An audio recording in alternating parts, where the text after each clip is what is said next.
जोहार साथी।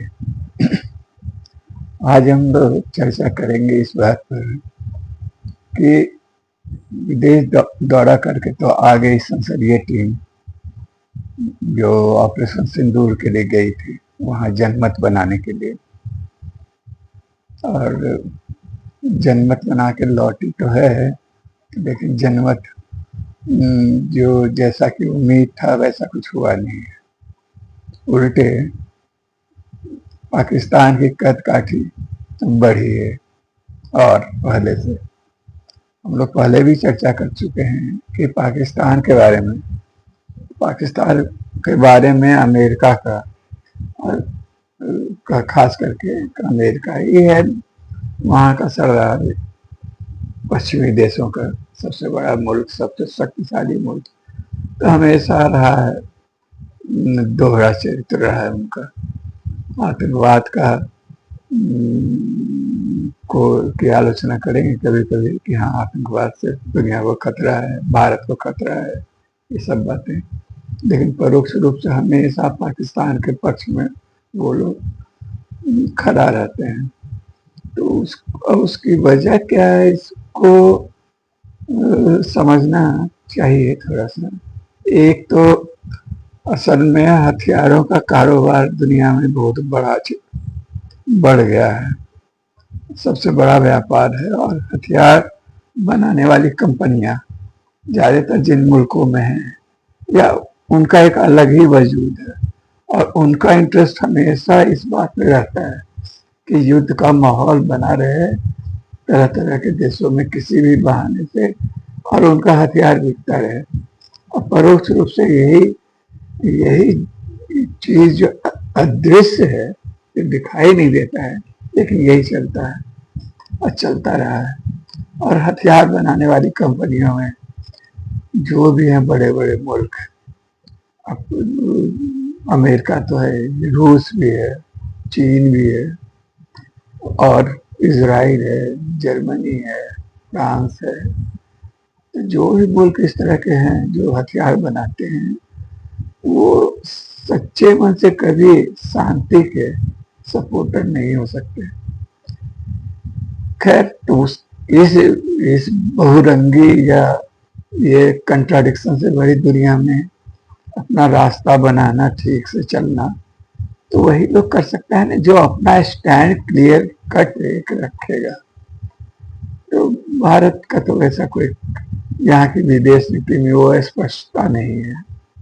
अभी आप देख ही रहे हैं कि ऑपरेशन से आतंकवाद की घटना के बाद ऑपरेशन सिंदूर हुआ, सिंदूर उसको विड्रॉ भी कर लिया गया, ये भी हुआ, सुलह सफाई भी होगी तुरंत 2 दिन के अंदर। ये दावा वह भी अमेरिका कह रहा है कि उनके दबाव से, उनकी इच्छा से ट्रंप कह रहे हैं कि ये हुआ है संभव, उन्होंने रुकवाया है।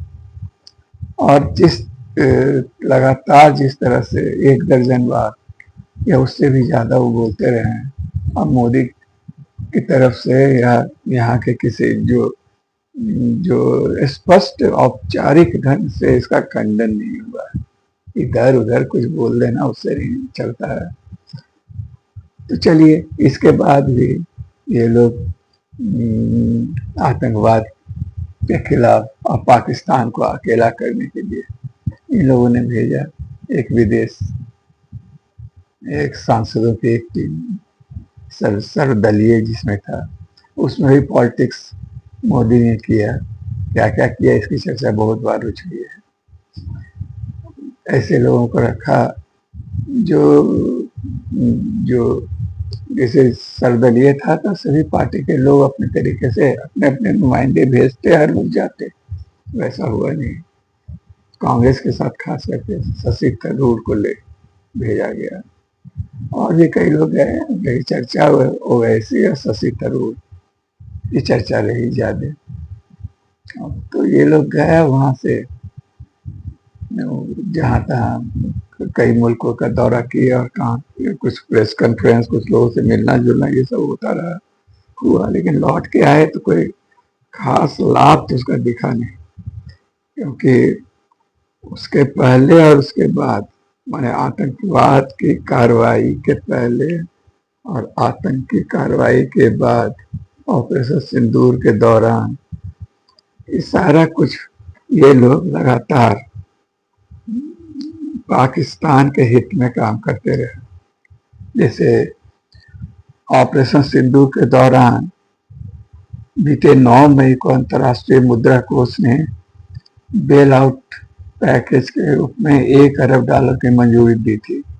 उसके तुरंत ऑपरेशन सिंदूर के बाद विश्व बैंक ने पाकिस्तान को $40 मिलियन का कर्ज दिया। एशियन डेवलपमेंट बैंक ने पाकिस्तान को $800 मिलियन का कर्ज दिया।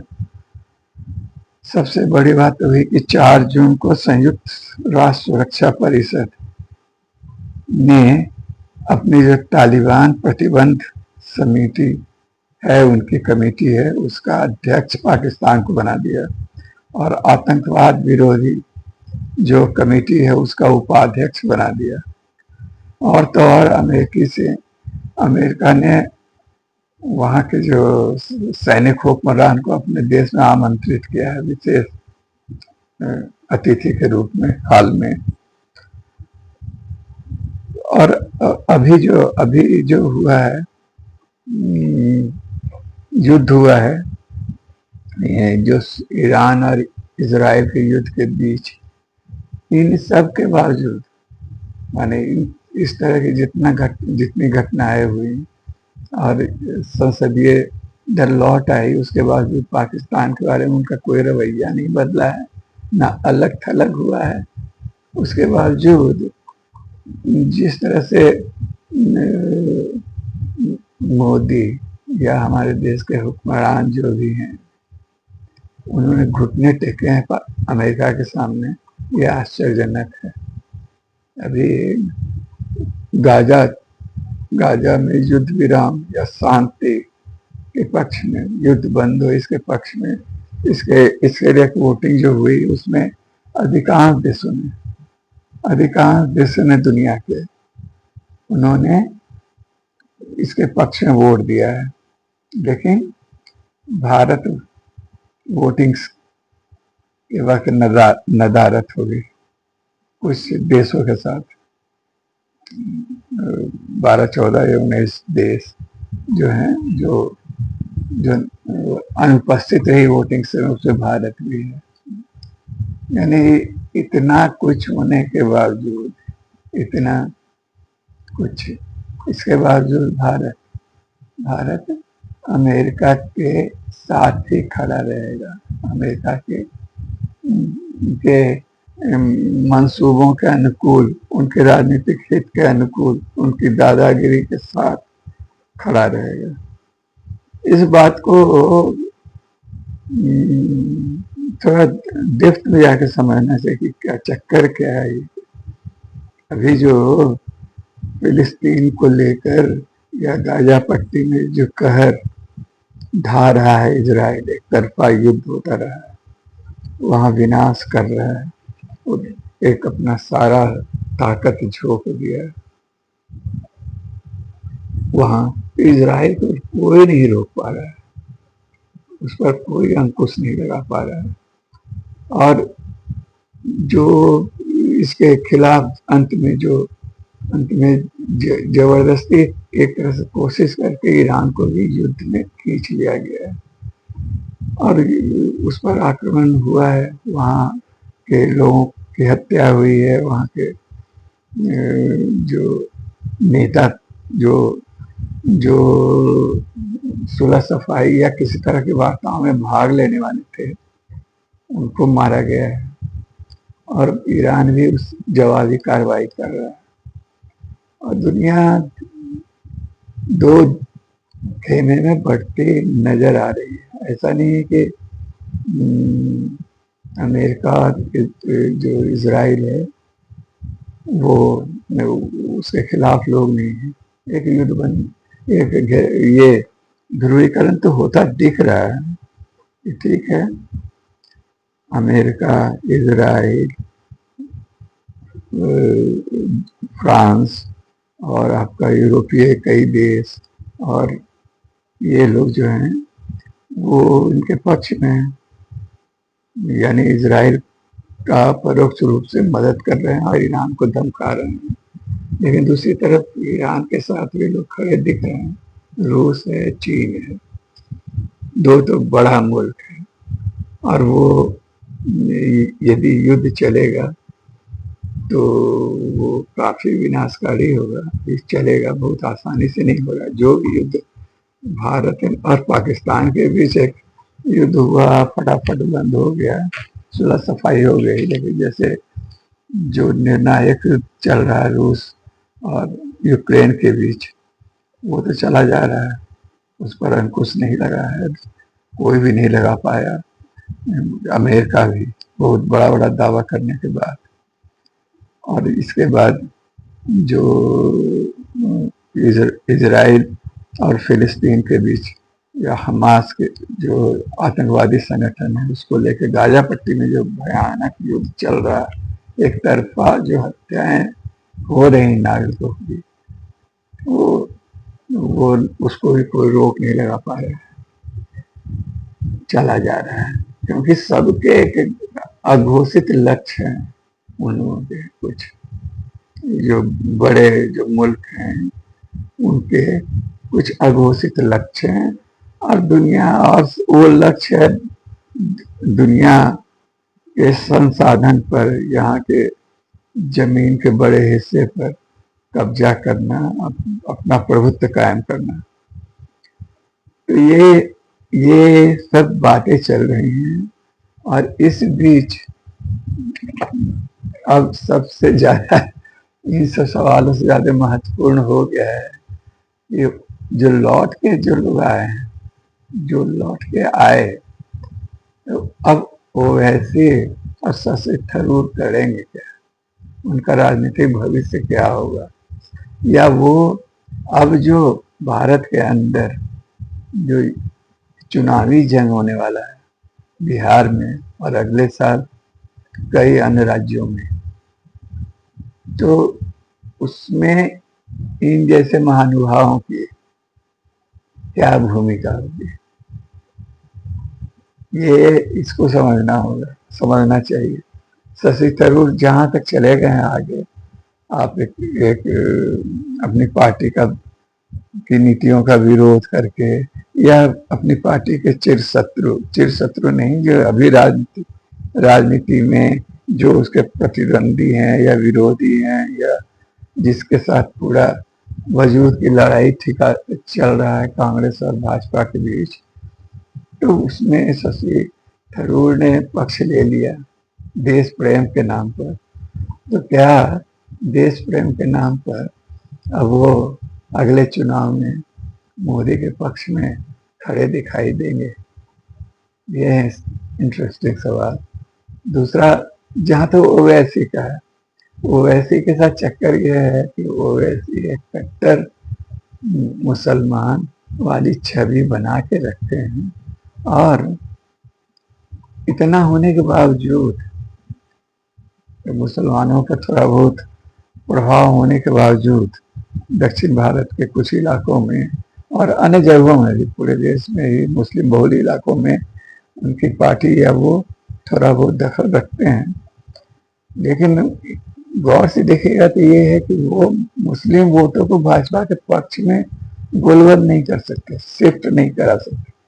ये उनमें अभी वो उनमें नहीं है, उनकी हैसियत वैसी नहीं है। मुस्लिम समुदाय उनके कहने पर भाजपा को या संघ को वोट देगा, ऐसा संभव नहीं है। ऐसा पहले भी हुआ है, और भी जो मुस्लिम नेता हैं भाजपा में शामिल, वो मुस्लिम वोटों को वहां शिफ्ट नहीं करा सके। हाँ, तो इसीलिए उनकी कोई बहुत वजूद नहीं है। वो हाथी के दिखाने वाले दांत की तरह उनकी भाजपा में हैं ऐसे कुछ नेता। आप सब लोग जानते हैं, सबका नाम लेना जरूरी नहीं है। तो उसी तरह वो वैसे भी वो नहीं कर पाएंगे, और वो नहीं कर पाएंगे तो, लेकिन भाजपा के पक्ष में तो भी वो काम करेंगे, करते रहे हैं। वो इस रूप में कि जहां भी वोटिंग होता है, वहाँ वो विपक्षी गठबंधन के साथ तो होते नहीं है, एक अलग मोर्चा खोलते हैं, जैसे और भी कई नेता हैं, तो और अलग मोर्चा खोलते हैं और मुस्लिम वोट को थोड़ा बहुत काट लेते हैं और परोक्ष रूप से भाजपा को मदद करते हैं। तो यही होने वाला है, वो वैसे ही आगे भी यही करने वाले हैं। वो मोदी को परोक्ष रूप से चुनाव में मदद करेंगे और शशि थरूर वो वापसी का तो रास्ता लगता है बंद हो चुका है, वो फिर वापस आके किस मुंह से आएंगे कांग्रेस में, बहुत आगे बढ़ चुके हैं, उनकी महत्वाकांक्षा उनको बहुत आगे ले जा चुकी है, इसलिए वो भी लौट कर नहीं आने वाले हैं अब, या उनको अब सहज मन से कोई स्वीकार कांग्रेस में नहीं करेगा।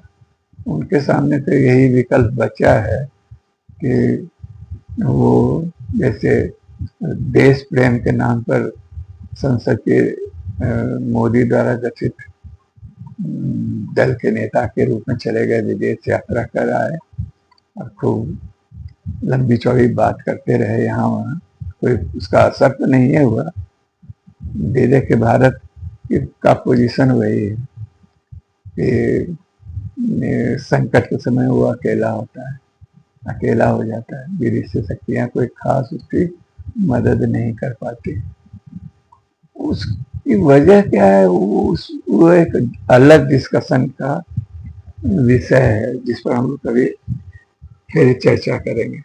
आज यही बात समाप्त करते हैं कि सारा जो मुहिम था, सारा इनका जो प्रयास था वो टाइम फिक्स हो गया। वो हम जो इनका एकमात्र चिर शत्रु है अपना पड़ोसी मुल्क पाकिस्तान, क्योंकि वो शत्रु नहीं रहेगा तो इनकी राजनीति ही नहीं चलेगी। देश के अंदर मुसलमान का शत्रु बनाना, देश के रूप में पाकिस्तान का शत्रु बनाना और उसके आधार पर यहाँ हिंदुओं का ध्रुवीकरण करना, ये इनका कंट्राडिक्शन है। तो वो करेंगे क्या?